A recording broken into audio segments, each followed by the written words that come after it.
लोकशाहीचा बुलंद आवाज, रिपब्लिकन वार्ता, महाराष्ट्र.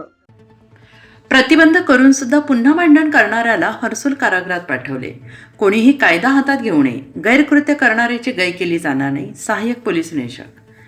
फुलंब्री पोलीस ठाणे हद्दीतील सावंगी तालुका जिल्हा छत्रपती संभाजीनगर येथील अनवर कादर शहा वय वर्ष 32 याच्या विरोधात यापूर्वी भारतीय नागरिक सुरक्षा संहिता BNS कलम 129 अन्वये प्रतिबंधात्मक कारवाई करण्यात आली होती. सदर प्रतिबंधात्मक कारवाई दरम्यान त्याच्याकडून चांगल्या वर्तणुकीबाबत बॉन्ड घेण्यात आला होता. मात्र सदर इसमाने दिनांक 17 ऑगस्ट रोजी सुमारे 10 वाजण्याच्या सुमारास सावंगी येथे पुन्हा भांडण तंटा करून शांतता व कायदा सुव्यवस्थेला बाधा निर्माण करण्याचा प्रयत्न केला.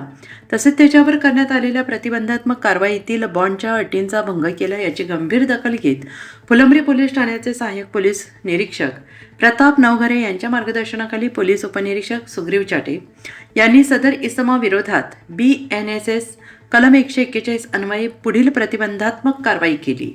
सदर इसमाकडून भविष्यात कायदा आणि सुव्यवस्थेचा प्रश्न निर्माण होण्याची शक्यता लक्षात घेता अप्पर पोलीस अधीक्षक प्रशांत स्वामी यांनी आरोपी अनवर कादर शहा याला हर्सुल कारागृह छत्रपती संभाजीनगर येथे रवाना करण्याचे आदेश दिले. त्यानुसार अनवर शहा याला हर्सुल कारागृहात रवाना करण्यात आला आहे. सदर कारवाई छत्रपती संभाजीनगर ग्रामीण पोलीस अधीक्षक प्रकाश जाधव, अप्पर पोलीस अधीक्षक प्रशांत स्वामी, उपविभागीय पोलीस अधिकारी श्रीमती पूजा नांगरे मॅडम यांच्या मार्गदर्शनाखाली आणि फुलंब्री पोलीस ठाण्याचे सहाय्यक पोलीस निरीक्षक प्रताप नवघरे, पोलीस उपनिरीक्षक सुग्रीव चाटे, राठोड गायकवाड यांनी केली. फुलंब्री पोलीस ठाण्यातर्फे नागरिकांना आवाहन करण्यात आलं आहे की नागरिकांनी कायदा आणि सुव्यवस्था अबाधित राखण्यासाठी पोलिसांना सहकार्य करावे.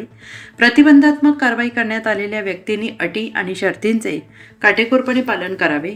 कायदा हातात घेऊ नये, शांतता आणि सुव्यवस्था राखावी असे आवाहन सहाय्यक पोलीस निरीक्षक प्रताप नवघरे यांनी केलं आहे. रिपब्लिकन वार्ता, महाराष्ट्र वृत्तवाहिनीसाठी औरंगाबाद, मराठवाडा उपसंपादक अकबर शहा.